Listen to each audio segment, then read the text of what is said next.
Good evening. My name is Bill Pearson. I'm the Master here at New College.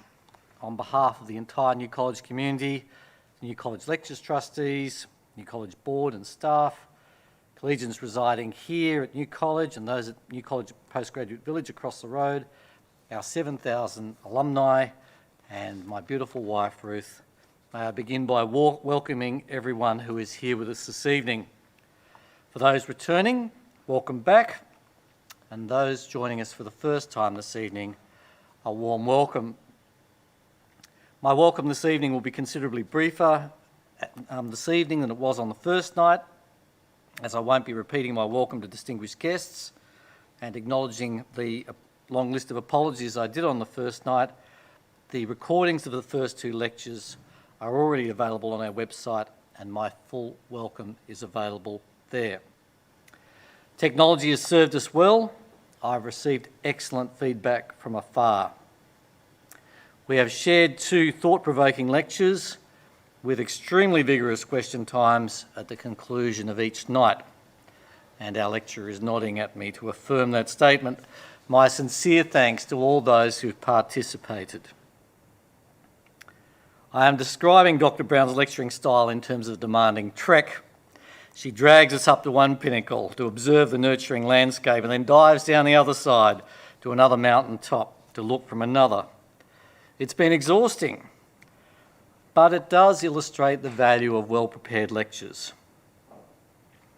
Dr. Brown has been able to share the personal, the administrative, social policy, the clinical, the historical, and some research perspectives as we have travelled this vast landscape. She's also managed to sneak in some brief biblical glimpses into these subject areas as well. And she's managed to encapsulate these into what are very brief spaces of time. First, she discussed approaches for caring for individuals in times of crisis and stress with some appropriate self-reflection. Last night, she placed the individual in the context of their family, and in this final night, she'll be looking at the context of the individual and community, especially church communities. This final lecture is of special significance to the New College communities. We have two colleges here at the University of New South Wales. New College, now in its 53rd year, with 247 undergraduate students, and has an impressive history of graduates first in their degree and a much, much greater who've gone on to be leaders in their fields.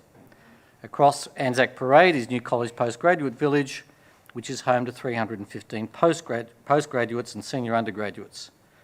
In its 13th year, it's produced 100 doctorates at the University of New South Wales. As I've said on previous nights, senior staff continue to innovate with the student leadership on how an entire community can best support and care for the individuals who live with us. This is challenging within large and diverse communities, and I look forward to hearing and sharing Dr. Brown's insights this evening. Before we commence our time this evening, I wish to make three acknowledgements, as I did the other night.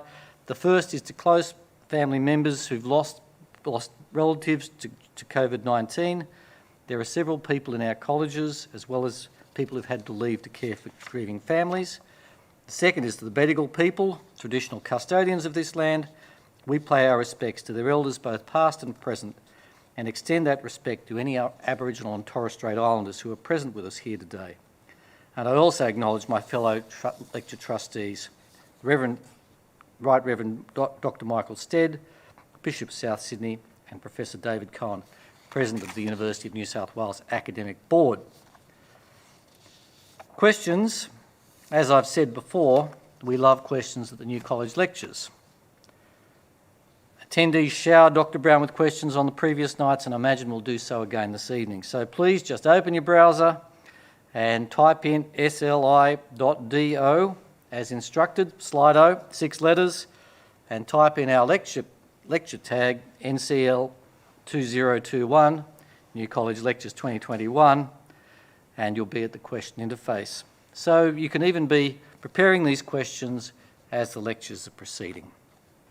Before we start, I am going to briefly pray. Dear Heavenly Father, as we meet again here this evening, we thank you for the freedom we have in this country to discuss matters of life and love without fear.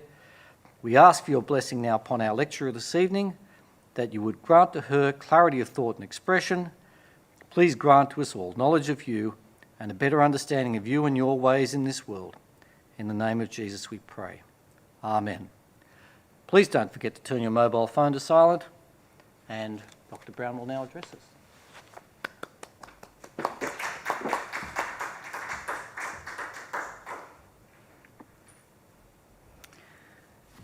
Well, thank you very much, Adjunct Professor Pearson, and the supportive audience here with me.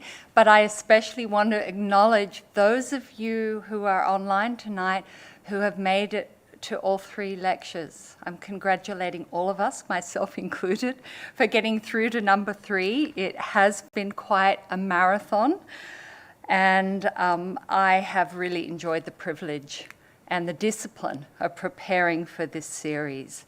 Tonight, as you all know, we're talking about nurture in community, particularly looking at the Christian church, the family of faith. Let me give a brief introduction that, for those of you joining for the first time, have a sense of where we've come so far. There are some repeated themes, but here is my very brief little summary of the complex trek that we've been on over these previous nights.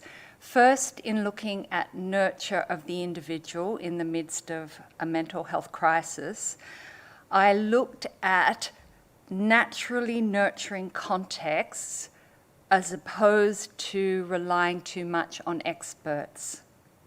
In the second lecture last night, one particularly close to my heart, my interest in families and parenting, my big theme was how to turn back the tide of intensive parenting, starting with the tide historically in society that influences the family and ladens parents with a burden of inadequacy. And I particularly was concerned not to add to that sense of guilt and inadequacy for all the parents present last night. It's a complex situation, the anxiety around children. Well, here's where I'm traveling tonight. First of all, I'm returning to the mental health crisis. It's the overall topic of our lectures, nurture in a time of crisis, but I'm thinking about it at the context of community, and in particular, is it reflected in our churches or other faith or purpose-driven communities, schools, service and community clubs, and some of this should also relate to workplaces. I'm asking these questions. Have churches, schools as well, have they become intimidated by mental health concerns amongst their members? Is there inadvertently a divide emerging between the well and the unwell? The unwell go out to experts and treatment and then come back as well people to enjoy the benefits of community. That's simplified, but I'll be unpacking that a bit more. I'll be asking, is there a loss of garnering the nurturing resources of the church body and their beliefs? I'm going to be reflecting on what does it look like to recover nurture in community, some positives coming to the end, and I'm going to divert to right at the very end to a personal journey of faith and nurture. So to start off with, let's return to some definitions of nurture. And I showed this slide the other night. I think it's a good one to return to.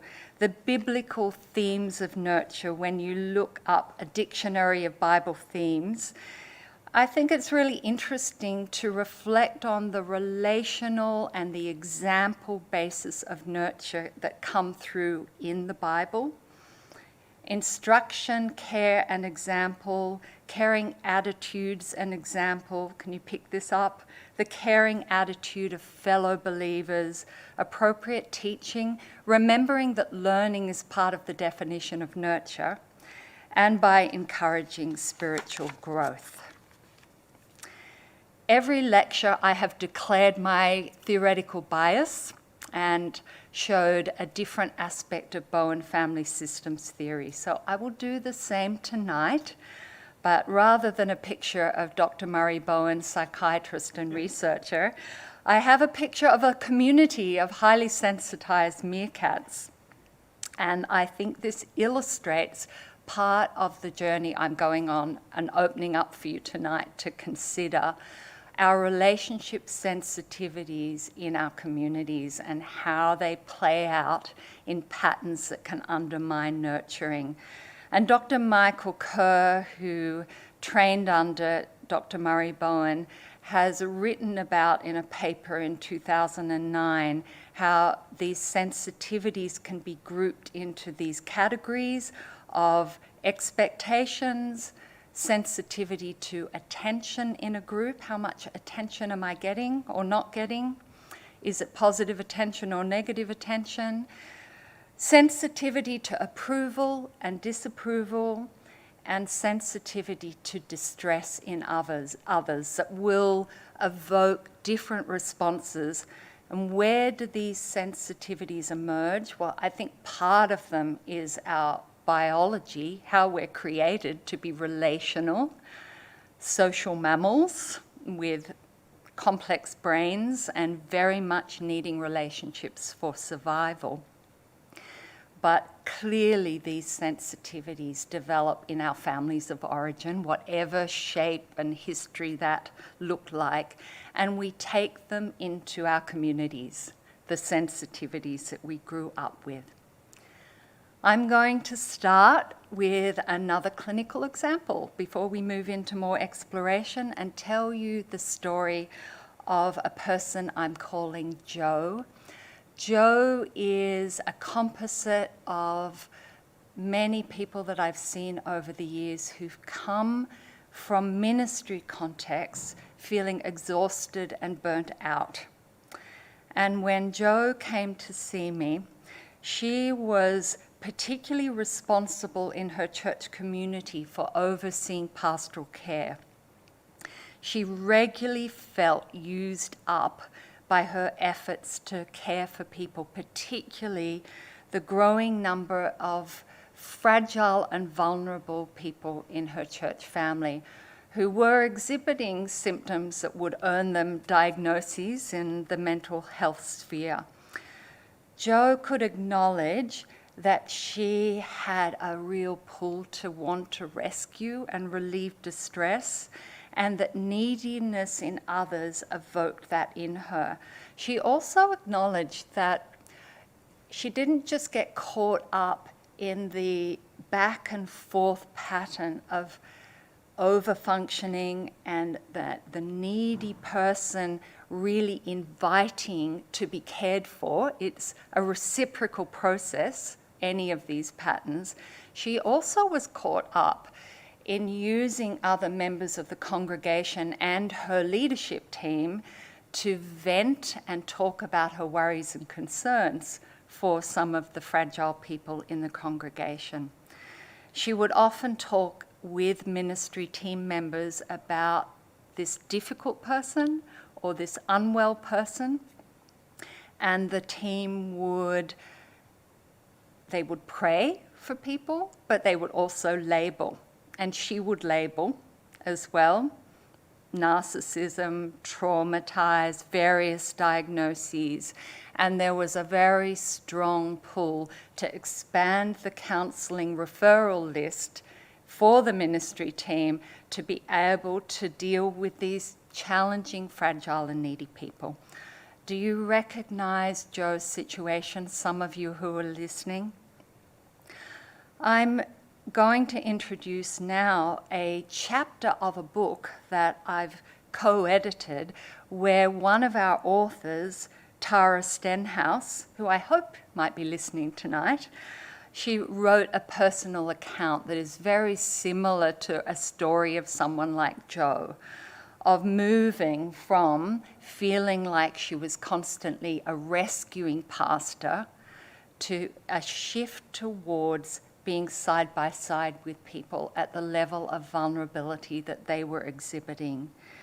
And I think I do commend this chapter to you, a personal account, drawing on biblical wisdom as well as family systems thinking about this pattern that can get in the way of developing a grace-filled, nurturing community. What Tara has written about is that she was automatically responding with an over-helpfulness that was activated outside of her awareness. And that the person that is used in this particular chapter's case example was part of the dance. As I said before, this is always, you cannot have an over-functioner or an over-responsible person who continues in a relationship pattern without a willing under-functioner or under-responsible person.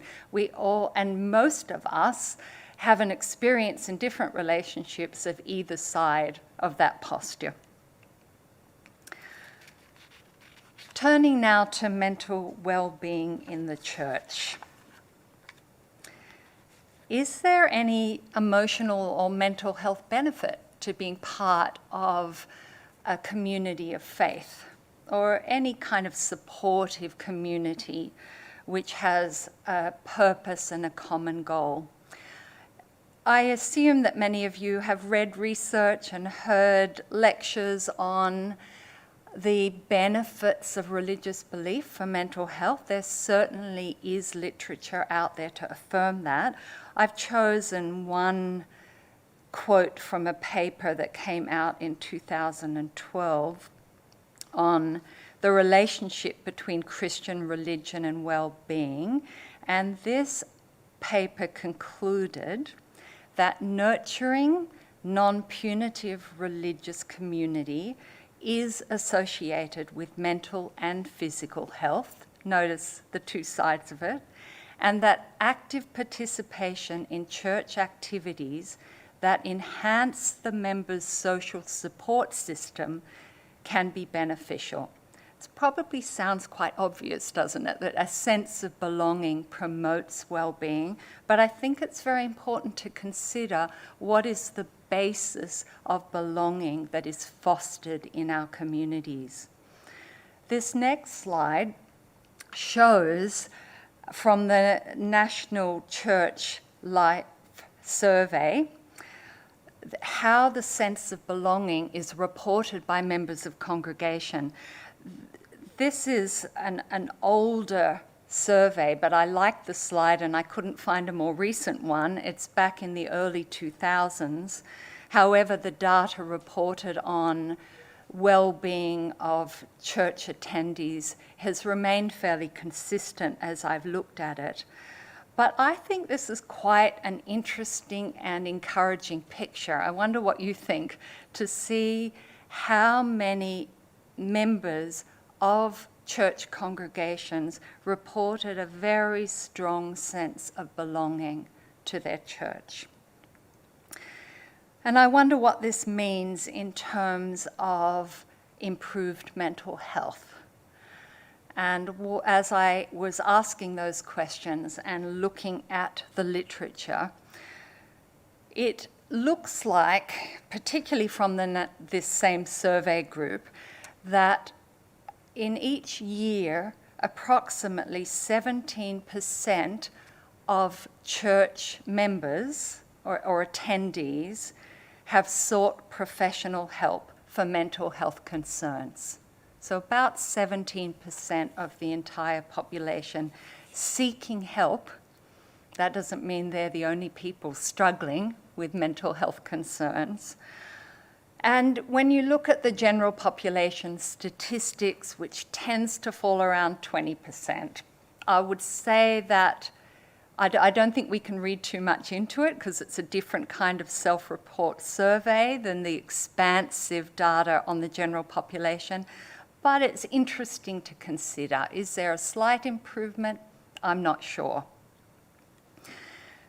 Certainly, there are vulnerable, struggling people It may have been many of you at various times who are members of churches. And I do want to address, as was illustrated in the story of Joe, the growing concern and issue of burnout for ministry workers. And as another area of concern as we consider nurture in community.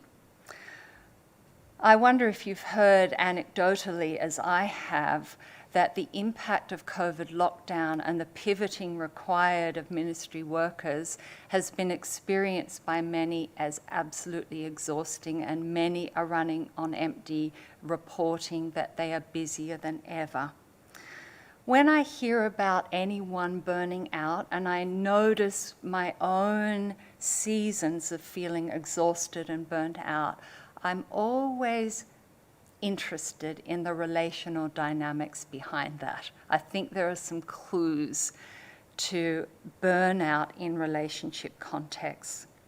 But in considering the problem of ministry burnout, and there are certainly papers that talk about the increasing problem of it, there's a paper that I found very interesting, published in 2017 in the Journal of Psychology and Theology, that said that relational ministers exceeding typical social network sizes were predicted to experience higher levels of burnout and lower levels of ministry effectiveness. I think this does highlight the question of complex relationship systems, how those sensitivities that I introduced at the beginning might get caught up, meeting expectations, giving the attention that congregants are expecting, being aware of where the praise is, where the criticism is. I think it's a highly complex relational setting which has wonderful nurturing capacity, but like any relationship system, it can also impinge on nurturing. Considering ministry satisfaction and burnout, this is an interesting scatter plot that has been put out by the National Church Life Survey. It's a leader survey of ministers, and I think it gives a fascinating visual picture. What is a standout, and this is the problem of looking at mental illness, is you don't look enough at emotional robustness and satisfaction and strength. And I've tried to do that each night, is flip it and look at what are protective factors, who are thriving, even those who have been doing quite well and adapting in the lockdown and the effects of the pandemic. But I do think that this plot raises some interesting questions about the little dots, the number of dots that are moving across into the quadrant of happy but exhausted, the beginning signs of it being unsustainable, and then the little dots that are appearing in the quadrant of burnout with exhaustion and a loss of satisfaction in the role. I will also note that the literature on school principals, and there are other community leaders where you can find data on just about anything, but looking at serious data does tell you some interesting things. And the Australian Psychological Society does a health and wellbeing status of school principals report, comparing it to population norms. There are some very interesting facts that come through that and variations. What struck me is that there is over and above what you'd expect in the population as a whole, a high sense of satisfaction, purpose, and self-efficacy amongst principals, which is a protective factor. but there are very high markers of burnout as well, sitting right alongside. So thinking now, what might enhance nurturing in community that could reduce burnout, and that could be a place of calm, gracious belonging for the most fragile members of that community. I'm going to think for a moment, this is my taking you on a trek and different vantage points, but I'm going to move away to an article that I found fascinating because it looked at the problem of medicalizing human struggles. And I think that relates to thinking about understanding nurture in church communities. It was published in The Lancet in 2018, titled "Beware the Medicalization of Loneliness" by McLennan et al. And the group of authors started by saying loneliness was recently described in this journal as a public health problem that needs to be solved by the medical community. We believe that the medicalization of loneliness in this way is damaging. And I think about replacing loneliness with other categories of fragility and vulnerability. Here's another quote from this very interesting paper. The medicalization of social issues has not worked in the past. Medicalization of loneliness will discourage the collaboration needed, and medicine probably has no effective instruments with which to single-handedly address the absence of human connection. Isn't that a great thought? And while I've spoken over this series of lectures of the concern about over-medicalization, please don't misunderstand my position here. I see great value in having calm, appropriately trained professionals to assist, but not to over-medicalize so that it takes away from the base of nurture that is available in real life, family and community. I'm going to turn now to the impact in churches of this medicalizing of mental health that, as I presented in lecture 1, has a long history to it. It hasn't just emerged. The area of psychiatry, psychology, social work are quite new professions that have emerged and really flourished and burgeoned in the 20th century and into this century. But as I think about medicalization and church community, I have wondered about this separating of the well and the unwell, and the categories and the diagnostic labels and their effect on nurture and community. And a 2020 paper on this topic put forward that matters of faith, including Christian faith, exist within some kind of bubble. Things within the bubble, spiritual and religious things, are primarily the concern of well people. If you are not well, then you need mental health professionals to help you get well so that you can go back to paying attention to whatever is in your bubble.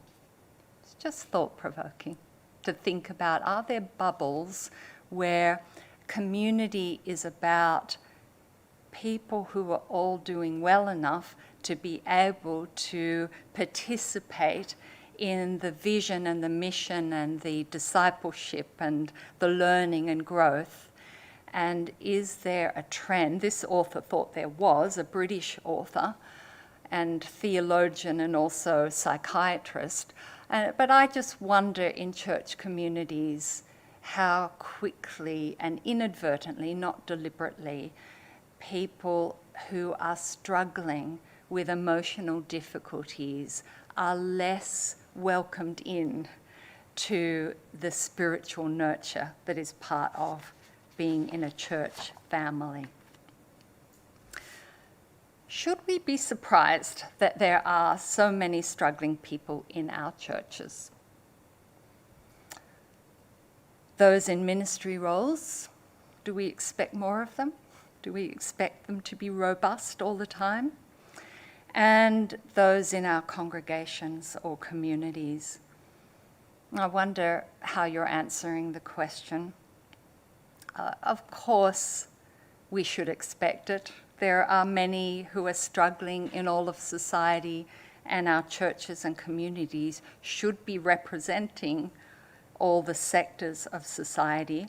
But as I ask this question, I'm reminded of a fascinating piece that really struck me quite some years ago when I read Tim Keller's book, best-selling book, The Reason for God, the Reverend Dr. Tim Keller. And one of the criticisms of church and faith that he was addressing in this fine and thoughtful book was, what about all the character flaws of people who claim to be Christians who are in the church?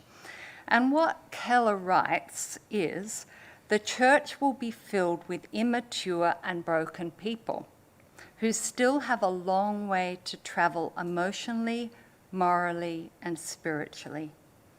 He goes on to say, good character is largely attributable to family and social environment, conditions for which we are not responsible. That's pages 53 to 4 for those that want to look it up.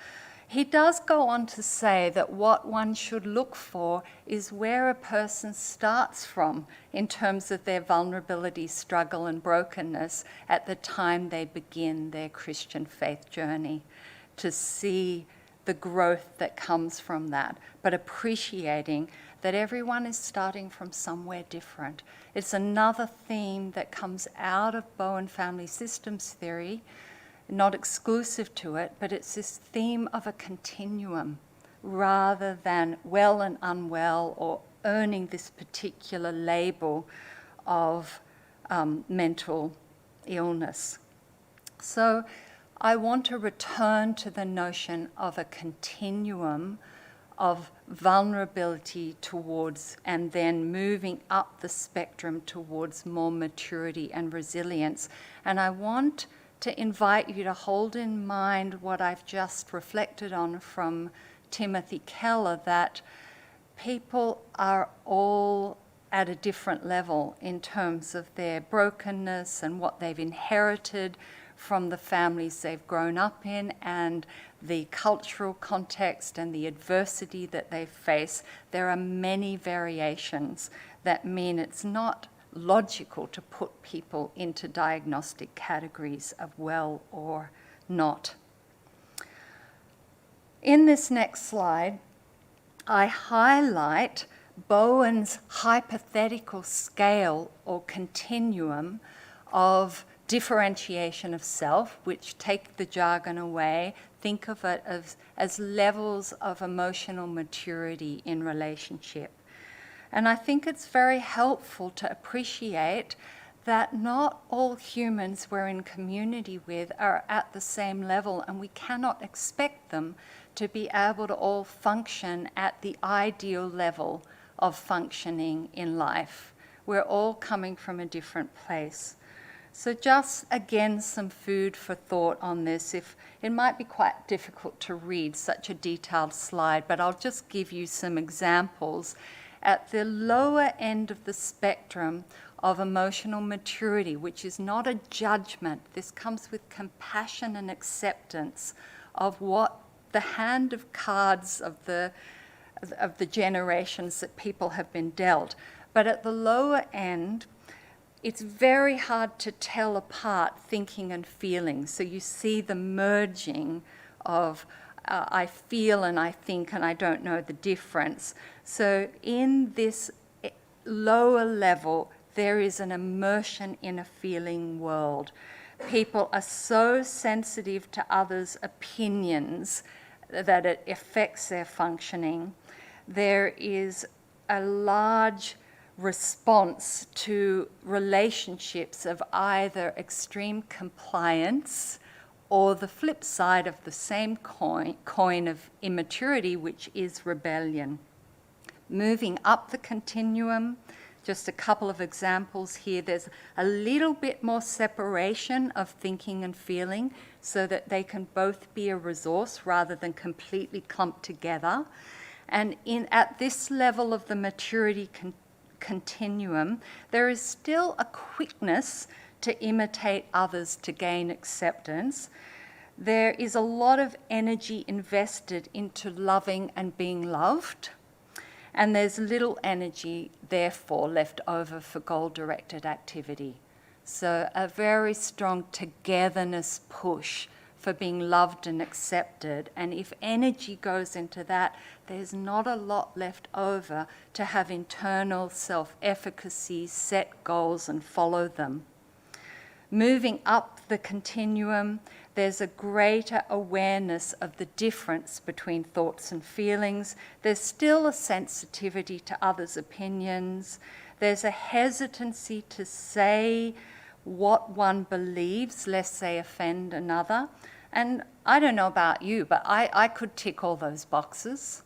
So I can identify, Bowen proposed that the majority of the population are probably in that space, and then you move up to more maturity where there is less emotional reactivity, less chronic anxiety, able to choose between being close to people and when to focus on autonomous goals.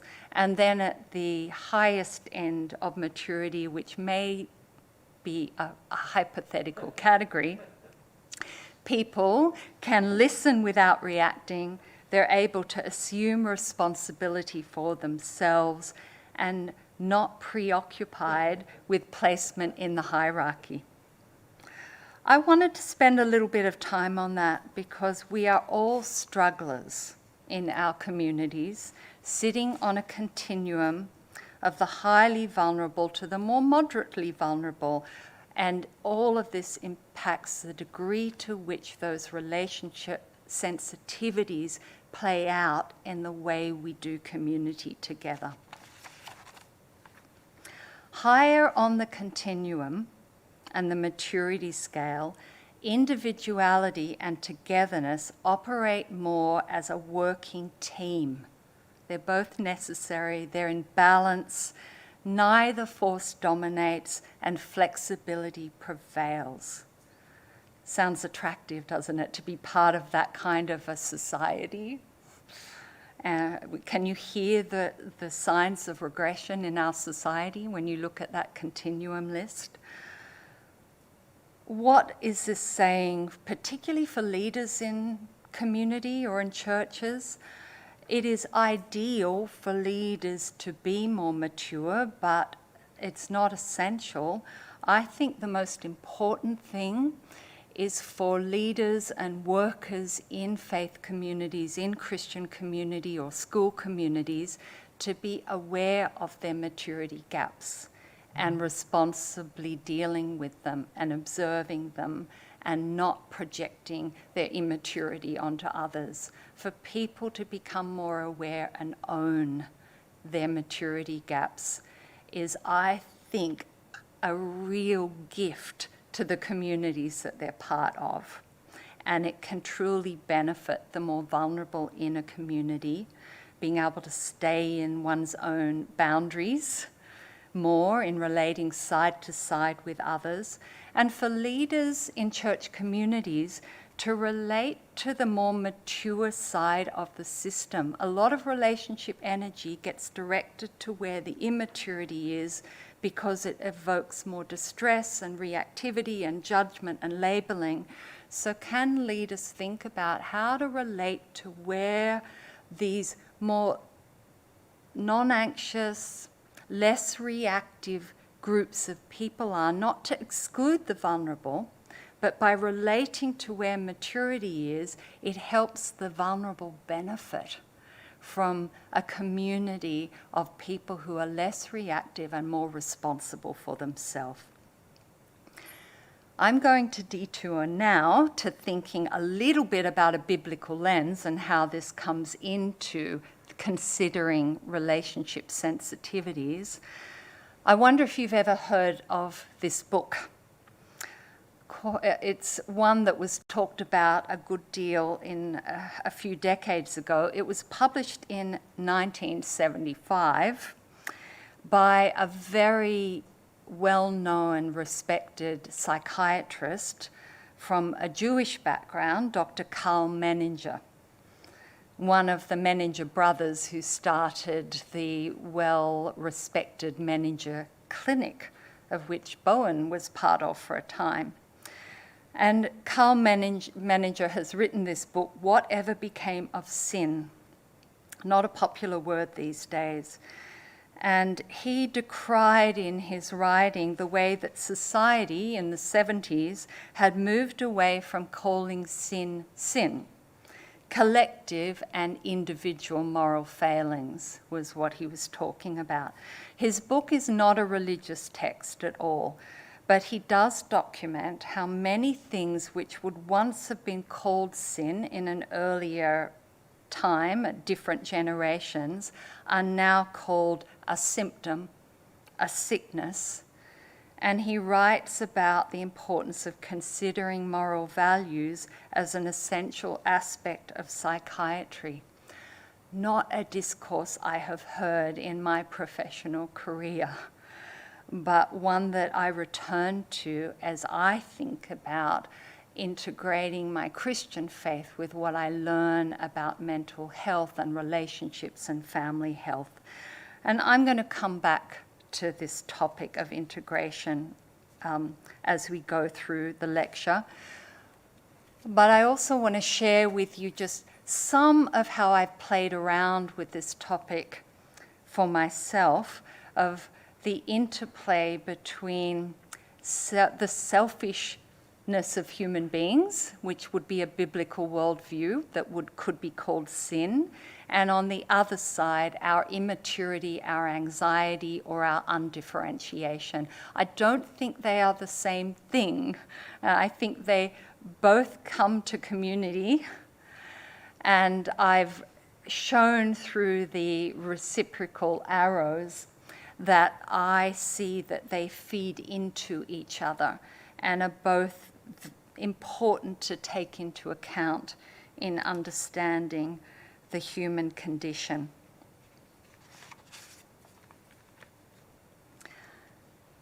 So a little shift now from thinking about biblical lenses and family systems theory. I'm going to come back to considering this idea of sensitivities in community, what relationships under pressure look like.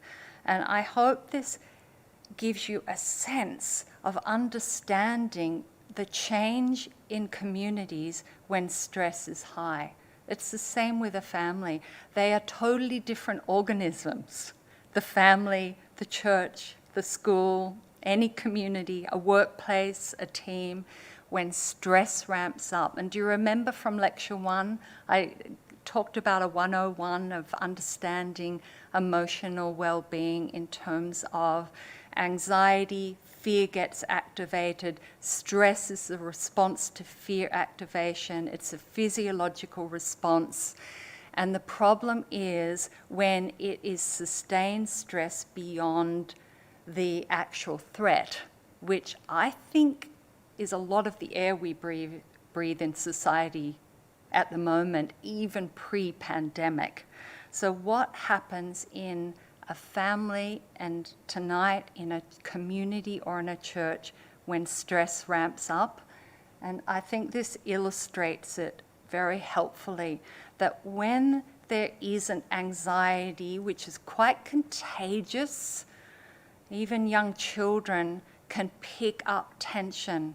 Even my puppy dog at home can pick up tension in their owners. We are finely tuned to picking up the cues of stress and tension in others.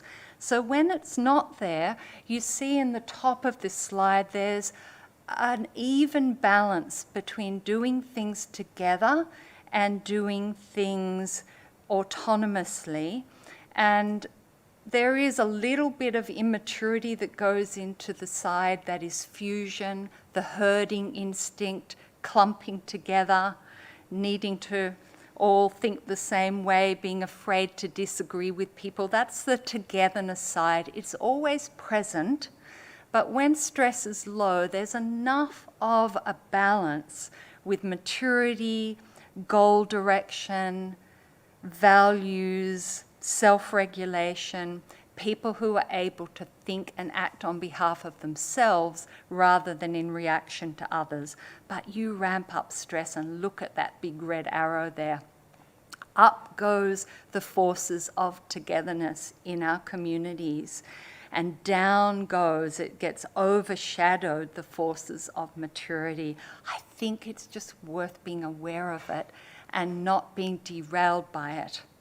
And one of the things that it raises is the importance of managing the stress response in community and leaders managing that stress response.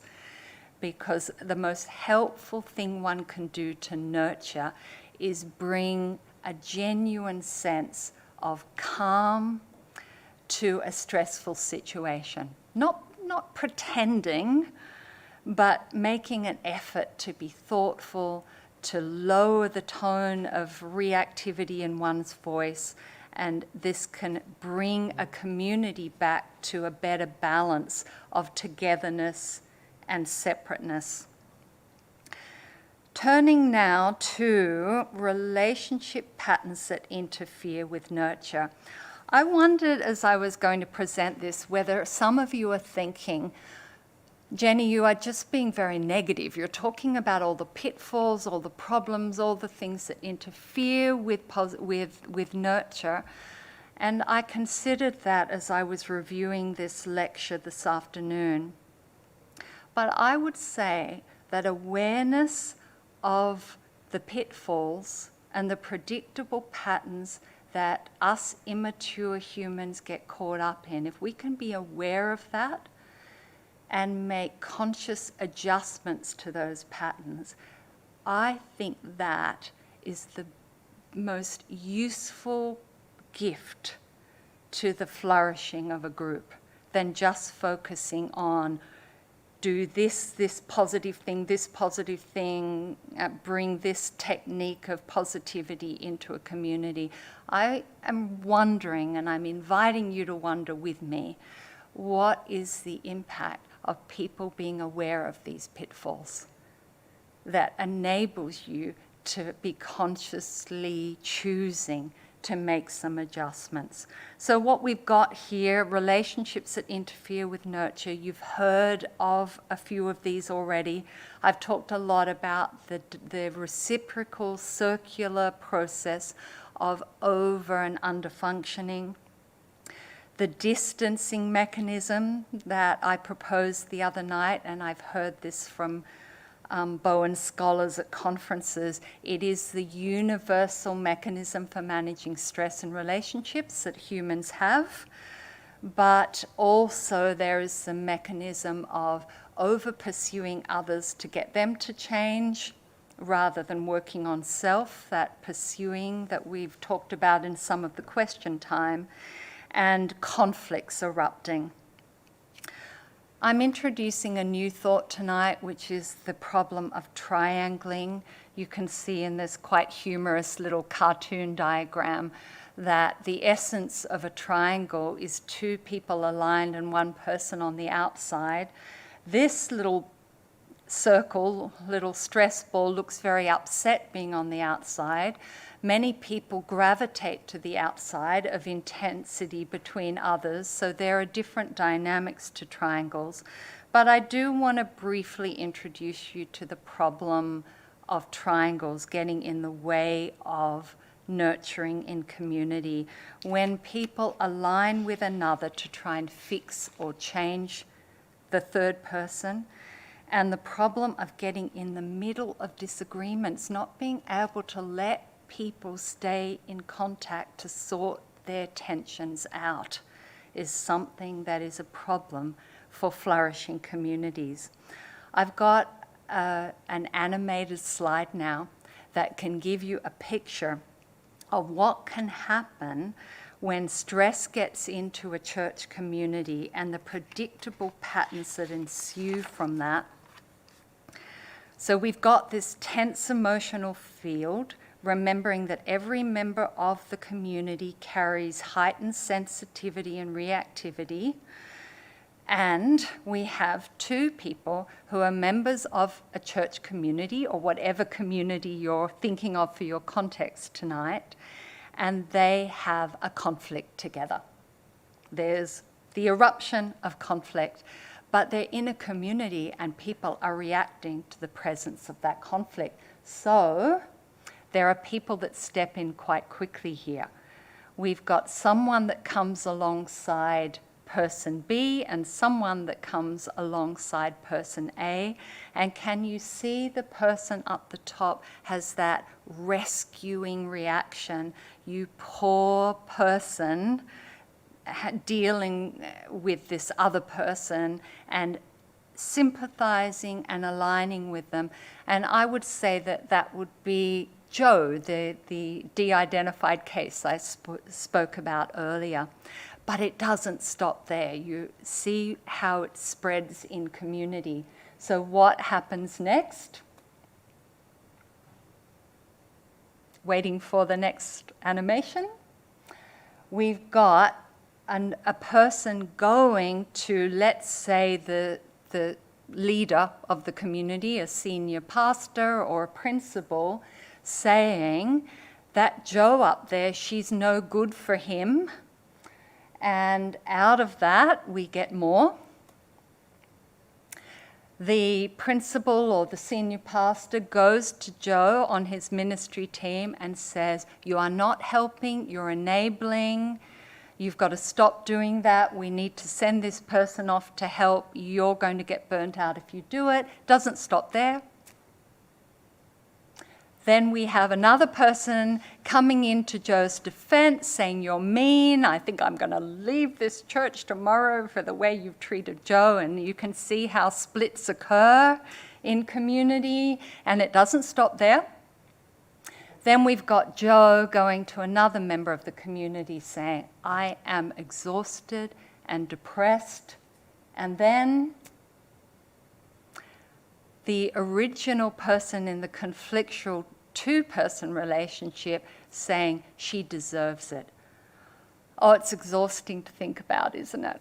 But have you seen it happen before your very eyes? And you've come in one part of the spread of triangles and you wonder, what's the story behind it? And this is the problem with the spread of triangling that happens through complaining, detouring the problem away from the original two people. So the challenge is to allow to tolerate tensions and difficulties and disagreements, staying in the relationship in which they belong. And I'm sure I'll get questions about this. I'm not going to talk to it tonight, but there is a role for an objective third party who can help the tension be worked out between the original twosome. A quote that I thought was worth putting up there, again from the book that I co-edited with this author, Lauren Arrington, who I might also say is my successor, a very capable successor as executive director of the Family Systems Institute. And she's written a chapter in the book on triangling and the dilemmas of being a ministry spouse in getting caught in triangles. And I think it's a useful quote to consider just how we see strife between others and how hasty we are to intervene and try and smooth things over. But the difficulty with triangling is that these interventions, while they're often welcomed by the people who are struggling, no one likes the tension. But are they necessary and are they helpful to creating nurturing communities? Mature non-anxious togetherness. I read a quote from a secular writer on Bowen theory, Dr. Michael Kerr again, who's written that propaganda is a prime example of triggering the togetherness force in a destructive way. Think about that, this kind of intense, preachy, anxious propaganda is a destructive expression of relationship togetherness. But Kerr writes about religions that they generally trigger the togetherness force in a constructive way, supporting principles and ideals that people generally consider important but struggle to live by consistently. I think we can humbly agree with that. But I wanted to put that in to say that there is a place for positive togetherness forces and unity.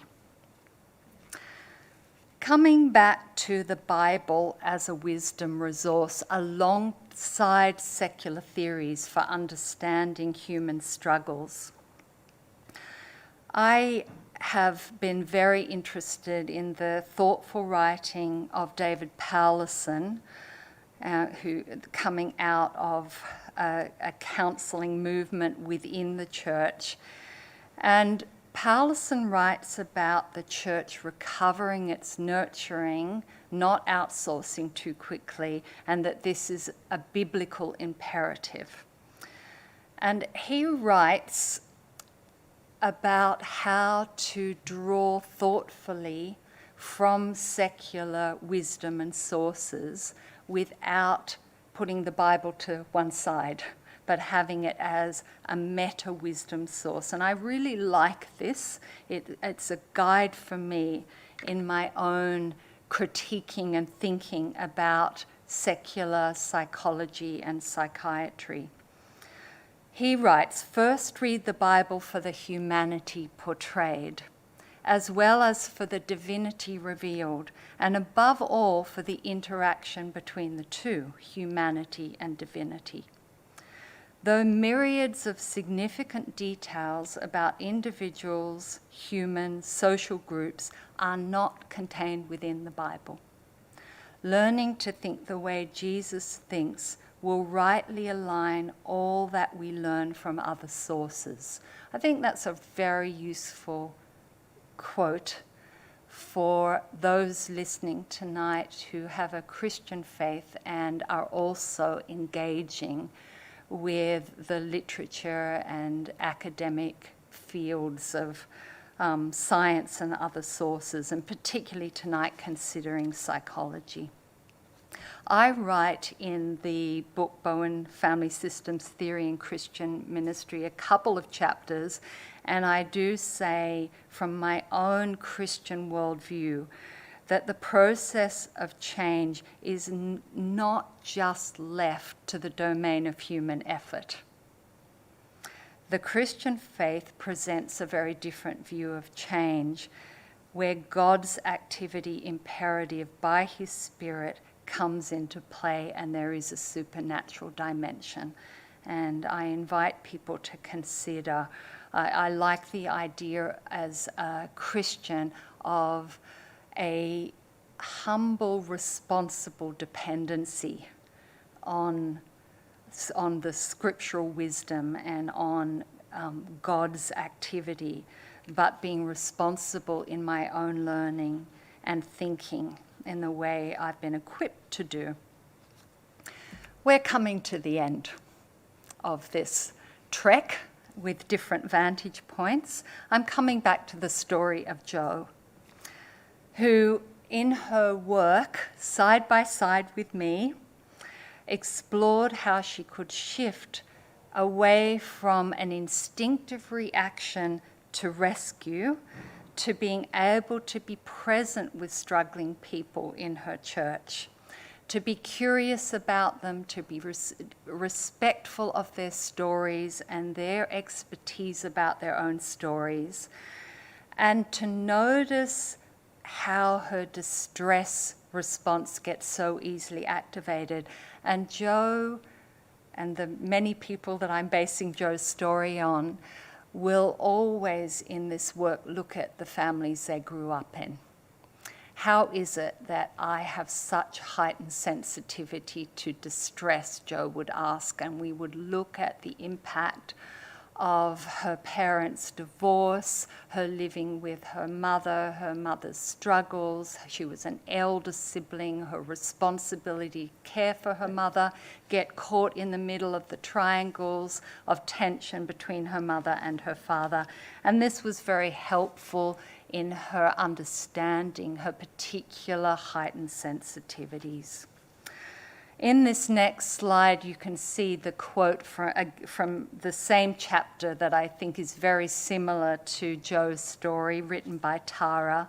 She reflects on moving to being a nurturing, side-by-side pastor, not a rescuing pastor, and identifies that she is, as a result of applying these changes and this awareness, a lot less anxious in relating to fragile people, a lot clearer about what her role is. Because what happens with anxious relationships is we forget our roles, our purpose, our mission, and our vision. All of our energy gets sapped in the relationship dynamic.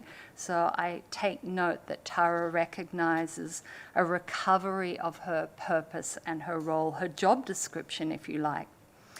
And she now comes away from her encounters with all the many people on the continuum of maturity and vulnerability, not feeling done in, even feeling refreshed and encouraged. So promoting maturity, promoting nurture, perhaps they are the same thing, even though that was a slip of the tongue. Here is my summary as I've thought about pulling this together. First of all, attend to our own maturity gaps. Attend to our anxieties and our selfishness. Do some plank removal, thinking of the Bible there from Matthew 7, before taking specks out of other people's eyes. Person to person, stay in contact, especially with the people we find difficult.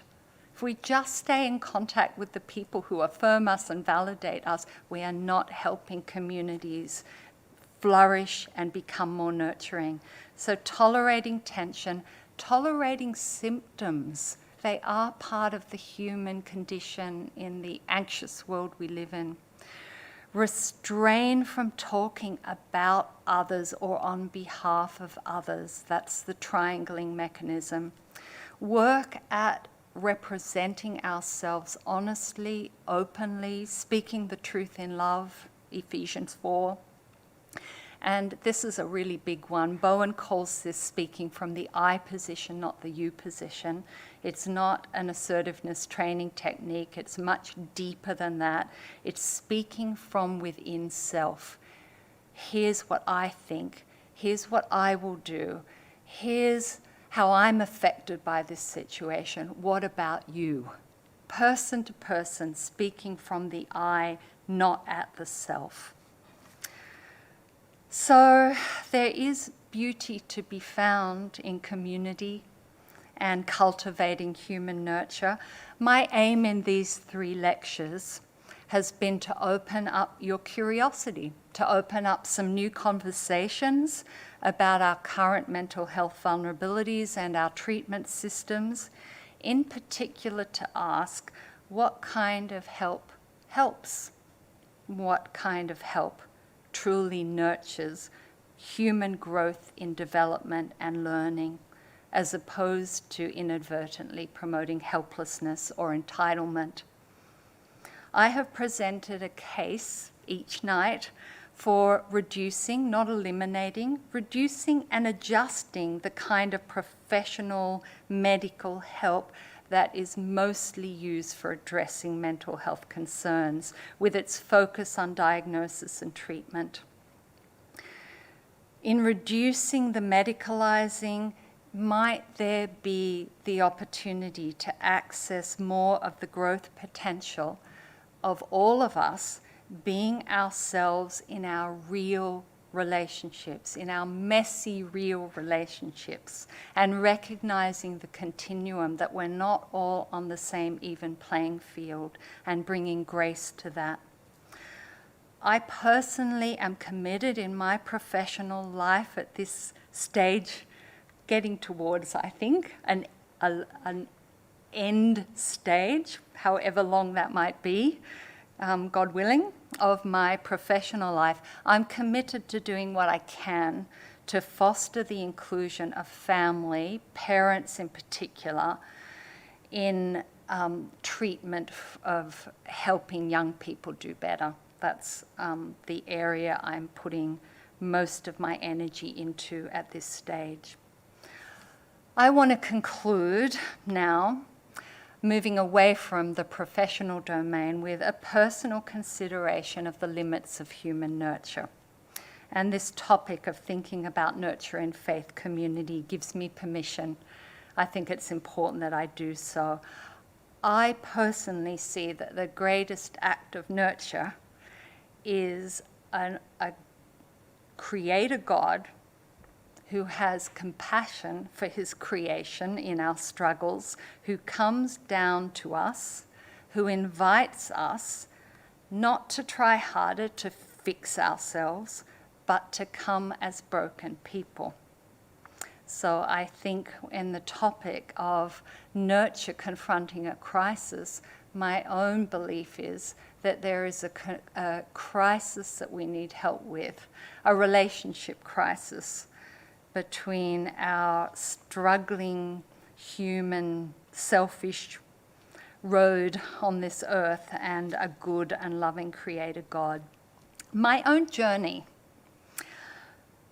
In my early adult life, particularly in my 30s, as I was studying overseas, doing a master's at Columbia University, mixing with a lot of intelligent people and striving for success and loving the success of that academic setting and the growing opportunities presented to me professionally, I can look back and see that I started to try and write my own script for my faith journey, not the one that I'd been trained in my teenage years as part of a Christian church.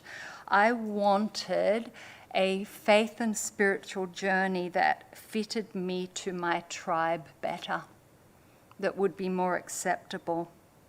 A spirituality where there would be a mixing pot of different religious philosophies. And I went on a genuine journey of exploring some different pathways. I'm grateful for that journey.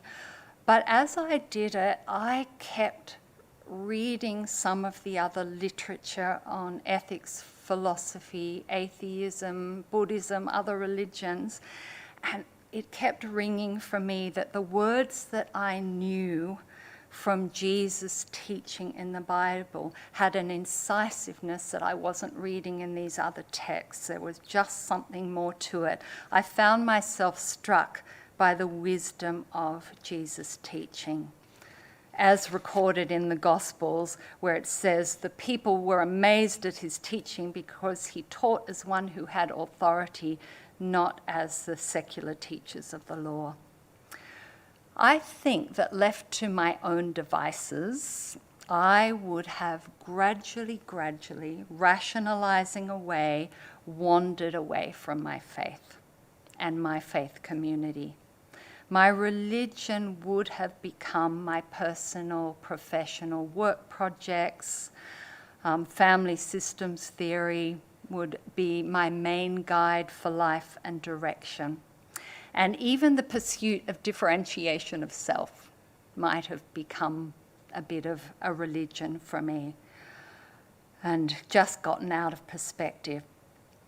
But I personally have no doubt that a real loving God, nurturing God, has reached into my self-referencing and pride and stubbornness and people-pleasing sensitivities, which you can hear come through in this story, and he has called me back to him.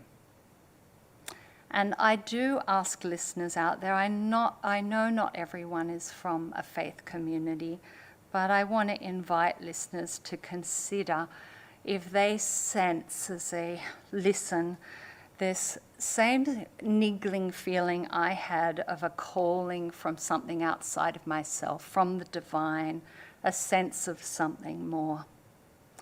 So let me finish with what are perhaps the greatest words of nurture that are on offer in the Christian faith community with all of its messiness and anxiety. Certainly I would put Jesus at the very, very top of that continuum in terms of how he lived his life. And these words, "Come to me, all who labor and are heavy laden, and I will give you rest.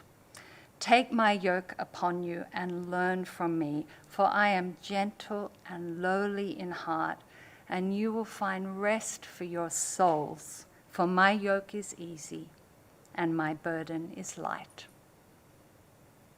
Thank you very much.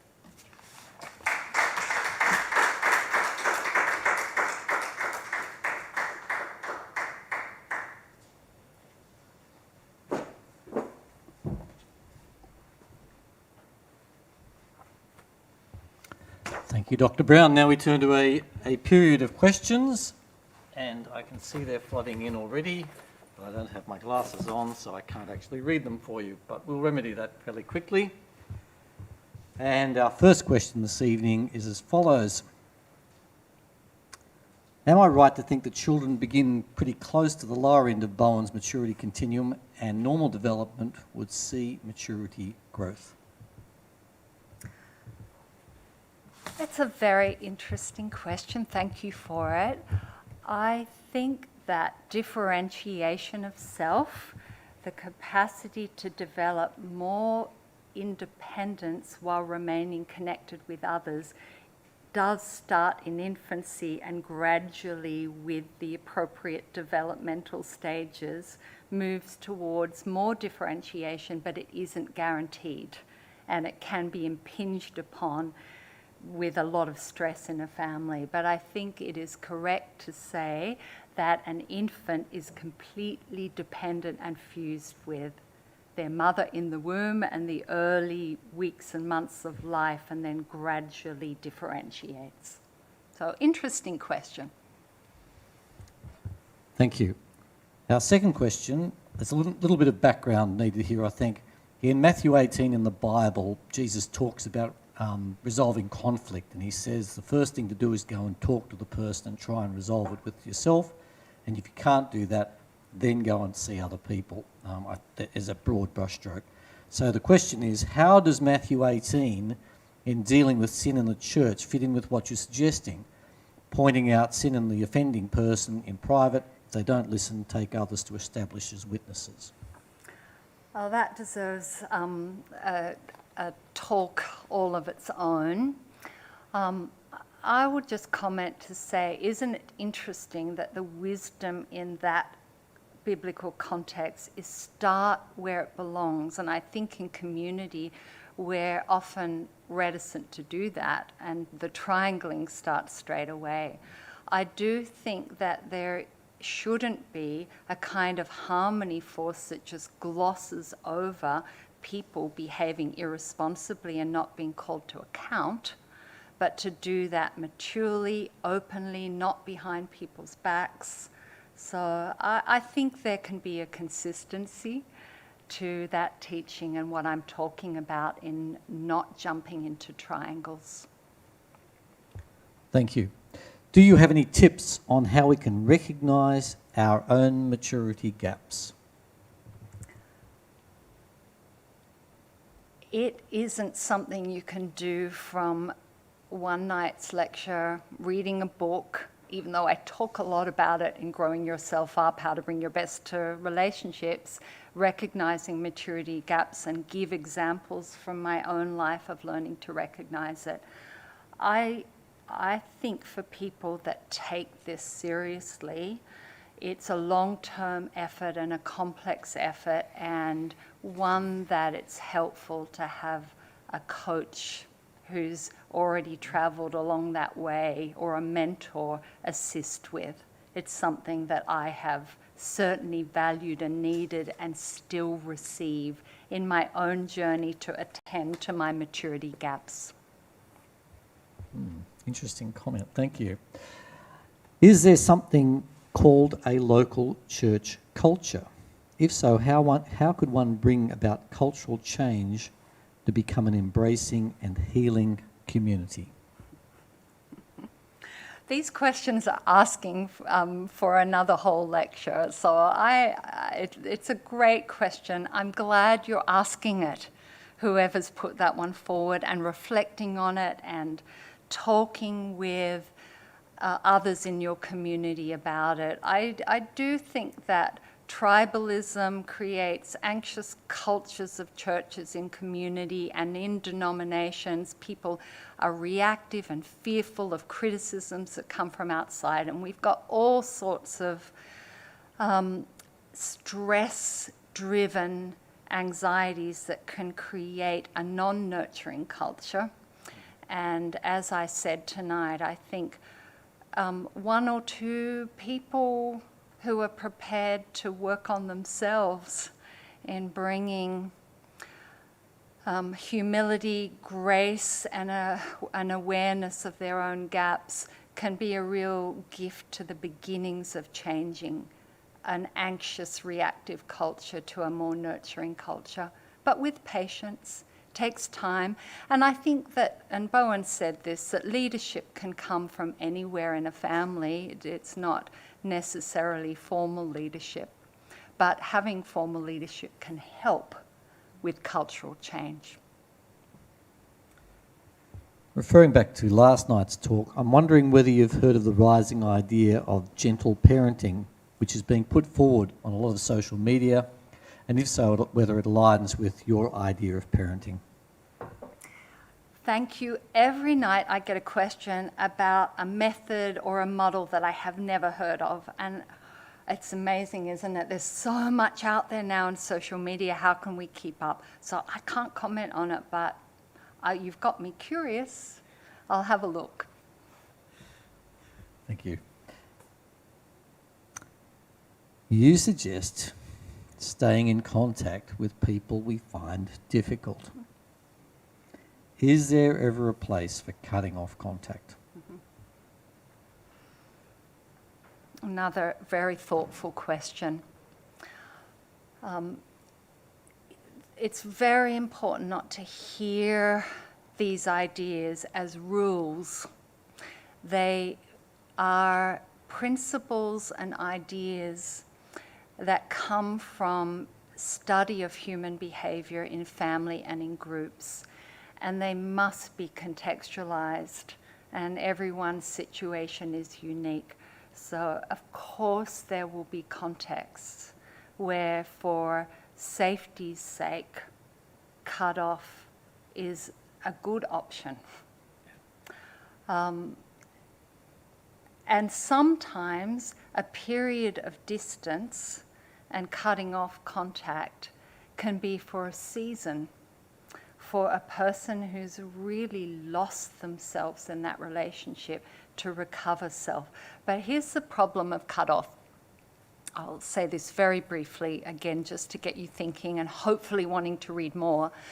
But when we cut off, particularly from the previous generation, cut off from our parents, labeling them as difficult and causing us all sorts of problems, we replace our cut-off with an intense togetherness with a new partner or a new group, and out of that intense togetherness come symptoms because of the fusion. So these patterns can just get replicated from cut-off to getting lost in fusion, to cutting off again, and you see that in serial relationships. So I'll just throw that one in for extra food for thought on the excellent question about cut-offs. Thank you. How many people are in a normal social network? And therefore, how many could we expect someone to pastorally care for? I like this one. It's a good question, isn't it? And it fits with the piece of the lecture on thinking about the scope of relationships that anyone can deal with before burning out, which is a legitimate question for anyone dealing with community. I don't have an answer. I think it's a specific number, what is the scope, and certainly we do all have different temperaments. That is something that Kagan and his Harvard University colleagues have made very clear, that temperament is a real genetic thing in terms of extroversion and introversion. So our scope for dealing with different relationships is quite varied. That will also sit on a continuum. But I think it's problematic to try, and for leaders in particular, to try to have meaningful contact with too many people rather than being very thoughtful about who are the people who I am most responsible for staying in good contact with for the health of this community, and not skipping over direct reports or members of the team, and not trying to be all things to all people. But it's an excellent question for discussion. Especially in a college context. Mm-hmm. Could you expand on the role of the third objective person in diffusing potential triangle problems, please? I predicted that question. Thank you for it. When people are in a conflict, they are always, this is another predictable pattern, always hoping and inviting the third party to take their side, and put a lot of energy into debating and convincing you of their view and the other person's wrong. So the value of a neutral third party who doesn't get caught up in the content of debates, but is able to tune in to the process of how the two people in conflict have been addressing their conflicts, and what's been the effect of the manner in which they're dealing with their complaints. And is that working? Is that helping them to see why they're so stuck right now? And this is the essence of a family systems approach to counselling and therapy, is not getting caught in people's complaints, not trying to just have techniques for helping you communicate better and get along, but helping each party in the tense situation, whether it's a couple in a marriage or two members of a congregation or a ministry team or a leadership team at a school, of helping people to see that the way they're approaching the tension can reveal to them some ideas for doing better. Or two collegians living together in a group. How do we keep caring for and nurturing people who become invisible, the non-gregarious ones, who keep themselves to themselves, possibly because of mental conditions like chronic fatigue, ASD, or depression, and thus do not make friends within the community? Well, I hope that you've heard the idea of accepting that people are on different levels of a continuum. They have different capacities to be in contact with others. And if they're in a community where people don't make a project out of changing them and declaring that they should be more gregarious, I would propose that that's the kind of community that opens up breathing space for vulnerable, shy people, for whatever reason, to start to take risks and connect more, for people to be present with them but not pursue them. Thank you. That's food for thought for me. Thank you. If I want to grow in my emotional maturity, what is a good first step to take? The trap of question time is you're inviting me to sound like I have all the answers, or kid myself that I do, that there is some straightforward answer to these questions. And they're all complex questions, and people will work out their own best way to tackle this. I would invite you to consider some of the things you've heard tonight or read in a book about emotional maturity in the context of relationships and the emotional circuitry of relationships, and just choose one thing that really made sense and start observing it and learning about it and be a researcher. Not rush to have a fast track of growth in maturity. Sadly, I don't think that is possible, at least from my experience in my own life. But to start to pick one thing that you can recognize going on in your own life and become a better observer of self with that. I hope I've got this question right. As a pastoral carer of a 4-member team in a church, what can be done if few hurting people are seeking emotional support? So I guess the sense is that there are people who are actually hurting, they're working together in a team, but they're actually just living with their hurt and not seeking assistance. That's my understanding of the question, Jenny. I would need to understand more of the context and ask more questions to be able to say much about that.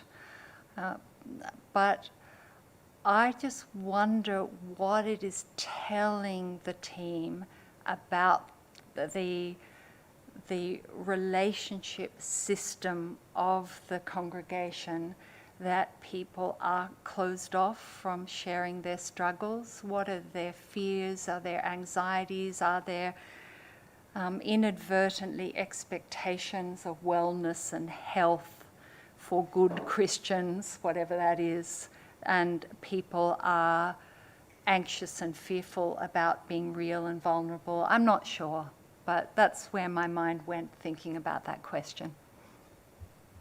Thank you.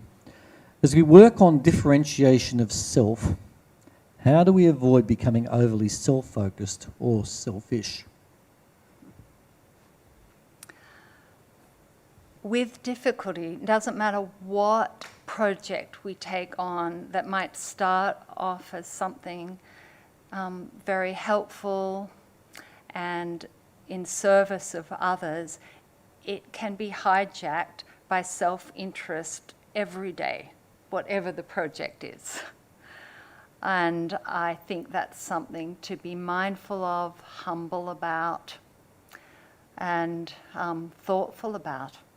But I think that working on dealing with our own maturity gaps to improve our capacity to be in calm and meaningful connection with others, and also maintain our goal direction and our responsibilities as individuals. That's the work of differentiation. That if you truly work on that, the balance of connection and separateness, it can be one of the best ways of caring for and serving other people and being a resource to other people. But I want to also keep the caveat in there that self-referencing is part of the human condition. And Bowen, who wasn't, as I understand, a churchgoer, he did have a quote saying there's a good bit of narcissism in all of us, fighting for our own patch of real estate and self-interest. And I think we can observe that in ourselves and others and need to be mindful of it and humble about it. And as those of us in the Christian faith, to be repentant of it, and for everybody in community to be willing to be to acknowledge the effect of self-referencing on the people around them, be willing to apologize. Covered a lot of territory, we've covered a lot of questions. I have a sense that we might be on our 3 last questions. Is that okay? That's very good. Is personality real and fixed, or only different ways to describe different points on our maturity continuum? I don't need Bowen theory for this one. If you look at any of the literature from social psychology, it is very clear that social context means that personality can look very different across different spectrums, and it is not fixed. And I wonder if you can also recognize that in your own life, that the context of the relationship and the culture of the system impacts how you express personality. At the same time, I've already talked about temperament as being clearly genetic, and that the inhibited temperament does influence expressions of personality, and that's where we get into the nature and nurture combination, which is a rich and important area, but I won't begin on that one tonight. Perhaps now is not the time. Thank you, Dr. Brown. You've helped me to start looking at a log in my own eye since last night's lecture. Do you think a friendship where there is a high level of trust and openness could be a setting for mutually identifying maturity gaps? Do you want me to repeat that question? No, I think I've got that question. So I think it's asking about, can we be in a trusting relationship and use the feedback of that relationship of people that observe us and see us, of giving us feedback? It's hard to have that feedback, and sometimes it's not that helpful because it's quite subjective from the other person who has their own sensitivities in the relationship. So I'm not quite sure how to answer that good question. I think that feedback can be useful if we invite it in a humble way, which the questioner is putting out there, of asking someone who we know cares about us in a safe situation to describe sensitivities that they notice in us. But I do think that there's a lot we can do by looking at our interactions with people, looking back to our family of origin and our patterns there to begin the process, and probably then taking our hypotheses about our maturity gaps to a trusted other and asking if they see that in us might be a healthier way to go. I think this last question is sort of related. It sounds like for this to be effective and helpful, all parties involved need to understand their responsibilities and differentiation of self. How do we respond when this isn't the case? I wonder how it sounds like that everyone needs to get on board with this. It's not possible. We cannot expect everybody to be on the same page of accepting responsibility, and we can't enforce that on others. It takes one or two people to work on themselves and lift themselves up. And I hear some people in counselling say, well, that isn't fair. I'm doing all the work in my family or in my community for growing my maturity. And the reality is, we often have a laugh together, that other members of their family are getting all the benefits of lifting up the maturity of the whole system through their hard work. Without them being changed, they get the benefit because of the ripple effects of a calm, more mature person in a system. So it can happen from starting with one person in a system, and that's the good news of thinking systems. Good. Thank you very much. I'll let you stand down for just a moment, and I'll invite you back up in a second.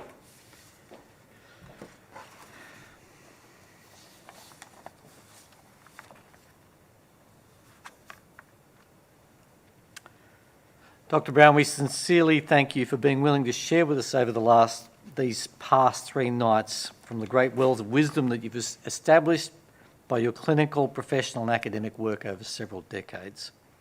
It's been a vast journey over demanding terrain, but on behalf of all of your listeners, I wish to thank you for your guidance, your unerring navigation and your knowledge of the best vantage points to appreciate the landscape before us.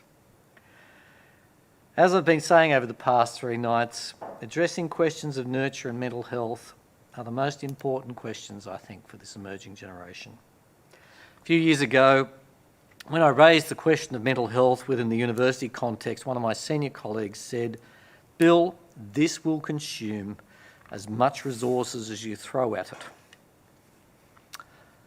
I'm pleased to report that, at least in my experience here within our colleges, that's not been the case. I have found that the young people living here in college are passionate about looking after each other well. Equally, sometimes, often, they're frustrated, even angry, with people of my age who are dismissive of their personal struggles. Our colleges are going to take much away from these lectures. Specifically, you've given us a roadmap, I believe, on how to engage with the difficult issue of mental health from the individual to the community scale. You've emphasised the importance of professional help. There's no denying of that. You've also emphasised to us the immense value of safe personal space. So that's something I've taken away from it.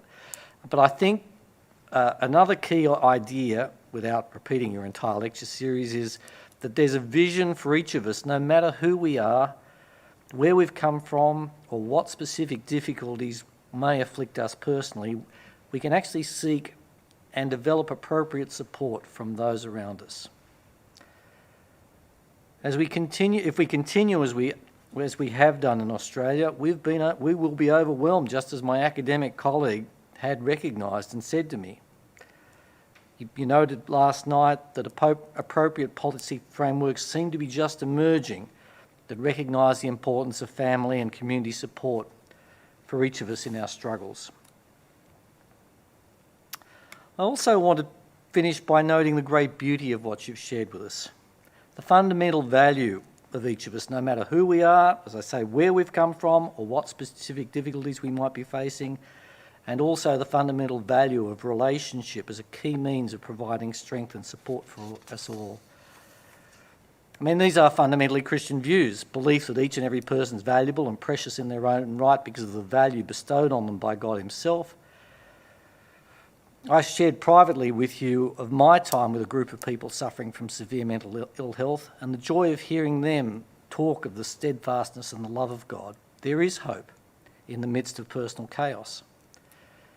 As you said tonight, God seeks a peaceful relationship for each of us through Jesus.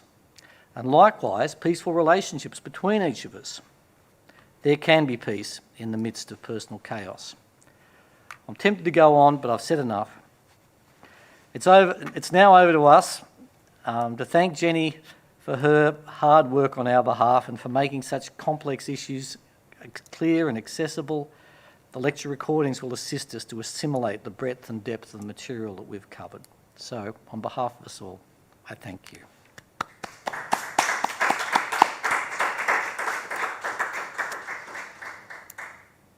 Now, we actually finished with a presentation to our lecturer, and so there's a very special presentation, and I think Adela is going to retrieve the items from behind the curtain for me rather than me getting down, if that's okay. If people listening are interested in the history of the new college lectures, that's available on our website, and there's also a very fine history of our colleges which you can also order from our website.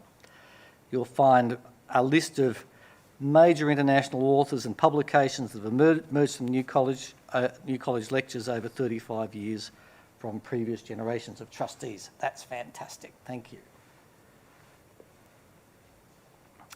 And so tonight we wish to thank our lecturer, and I'll invite her back up on stage. And under normal circumstances, I would shake her hand, but in honour of Captain COVID, I'm not going to do that. I am simply going to show people what this very handsome medal looks like. I will bow to her in traditional Asian fashion and delicately pass the medal to her. Thank you. So, thank you. And equally, please don't go for a moment. We have some flowers for our lecturer as well. So Adela, I think, will present those to you. And you can do that now. And if they're extremely heavy, you can pop them up there if you're finding it a bit too much. Lovely. Thank you. And look, in here, I've just got a couple of little things. There's one thing missing, which in times of COVID, I found getting gifts for people, they get damaged in transit. So there's one gift that's still on its way.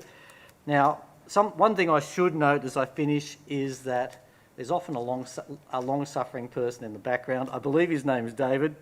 And so in here, there's a little gift for you and a little gift for David, and there's another gift for David coming as well, but I'll send that through to you in due course.